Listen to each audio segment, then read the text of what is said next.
All and welcome back to the session. तो 5 minutes concept में आप सबका स्वागत है again. So accessing rows and column की हमारे कंसेप्ट चल रही थी, तो उसके अंदर we are going to start again now lock and unlock की कंसेप्ट। अब जब हम एक्सेस कर रहे हैं रो या फिर कॉलम को, तब here we can access so many things at a time. So हमने लास्ट सेशन में देखा आई एट एंड एट की जगह that are used only to access one या फिर स्केलर वैल्यू। यहाँ पर अब हमें जब लॉक एंड अनलॉक यूज करते हैं that we use for multiple data access. मतलब जब हमें बहुत सारा डेटा एक्सेस करना होता है, लेट सपोज यहाँ पर हम सिर्फ रोज की बात करते हैं या फिर कॉलम की बात करते हैं।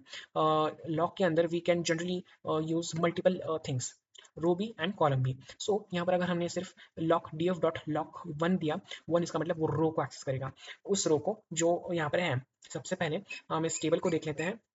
ये टेबल है हमारा, यस दिस मेन टेबल। इसमें से अगर हमने D F dot lock function use करके वन दे दिया है, तो वन का इसका मतलब ये कि वन वाला कॉलम। थोड़ा सा कलर चेंज करते हैं और रेड कलर में, ओके। सो थोड़ा सा कर देते हैं या जब हम लॉक यूज करते हैं, अगर लॉक वन कर दिया लॉक, तो ये फर्स्ट जो इसका रो है वो सारा का सारा प्रिंट हो जाएगा। यहाँ के कॉलम्स, यहाँ के सारे columns, movie ID, title, rating and one का सारा डेटा, ये सब कुछ प्रिंट हो जाएगा नीचे। तो एज इट इज ये प्रिंट हो चुका है। ये रहा मूवी आईडी, टाइटल, रेटिंग, ये सारा का सारा डेटा इस फॉर्मेट में प्रिंट हो जाएगा कि as it is in series format. तो हम एक फंक्शन देखते हैं, इट्स लेबल बेस्ड इंडेक्सिंग। जब हम आई लॉक यूज करते हैं तब it's index based indexing, and जब हम सिर्फ लॉक यूज करते हैं that is only label based indexing. तो एग्जांपल देख लेते हैं। हमारा जो टेबल हमने क्रिएट किया था इन्फो डीएफ नाम का, जहाँ पर मार्क्स और नेम हमने स्टोर किए करके रखे थे, तो इसमें से अगर मुझे सिर्फ रो नंबर वन चाहिए विच इज जीरो वाला, तो यहाँ पर मैं प्रिंट करूंगा print DF dot lock one zero. अगर मुझे जीरो प्रिंट करना है तो जीरो के लिए जीरो।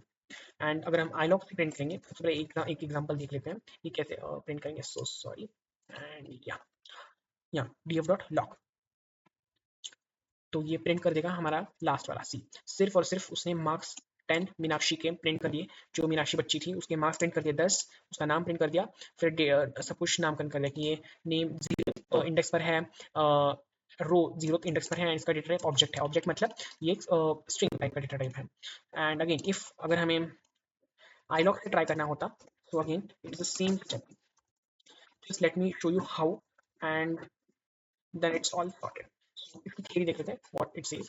So yeah, अगर हमने यहाँ पर iLog यूज किया तो यहाँ पर भी सेम थिंग्स यूज करेंगे, बट थोड़ा सा डिफरेंस आता है। ये सिर्फ इंटीजर बेस्ड पोजीशन होती है। सो जीरो बेस्ड मतलब जीरो से लेकर यहाँ का जो हम लास्ट एलिमेंट प्रिंट करते हैं इसके अंदर, उसके पहले का एलिमेंट प्रिंट हो जाता है। यहाँ पर सिर्फ एक ही एलिमेंट है विच इज टू, तो यहाँ पर टू जो है इट्स द रो का नंबर, तो ये टू, ये वाला प्रिंट हो जाएगा। अब when you are printing only single type of data, मतलब सिर्फ रो तुम ऐसे प्रिंट करो 0 1 2 3, then it will just print only single that much only that data only. But जब हम मल्टीपल डेटा प्रिंट करते हैं तब हम उसका पूरा का पूरा सिंटैक्स ही बदल लेते हैं। लाइक अगर मुझे भी यहाँ पर 2 ही प्रिंट करना है, तो मेरा 2 है XYZ एंड 30, तो ये रिकॉर्ड प्रिंट हो जाएगा यहाँ पर सेम टू सेम। अब ये दोनों ही सेम ही काम कर रहे हैं, जस्ट फर्क इतना है कि ये आई लॉक है एंड ये लॉक है। ये थोड़ा सा कंफ्यूजन करता है बच्चे को, लेकिन एग्जांपल तब समझ आएगा जब तुम समझोगे इसका साइंटैक्स। तो साइंटैक्स इसका ये है कि आई लॉक के लिए, लॉक के लिए पहले देखते हैं प्रिंट डॉट लॉक। तो उसका साइंटैक्स का ये कि पहले रो का label just like I at N at, and उसके बाद कॉलन, कॉलम का लेबल, ये होता है इसका साइंटैक्स। एंड डॉट आई लॉक के लिए इट्स जस्ट सेम, बस रो का इंडेक्स एंड कॉलम का, या बस सॉरी टी डबल हो गया, एंड कॉलम का लेबल। जब हम प्रिंट करते हैं ऐसे ही same to same, this becomes our one of the type of example जो तुम्हारे एग्जाम में हमेशा पूछा जाता है। It comes for at least 2 marks. So 2 marks तुम्हें यहाँ पर सिक्योर करने हैं अपने ऐसे क्वेश्चन प्रैक्टिस करके। ओके, ऑलराइट, यही था इस वीडियो में, and all the best to you, bye.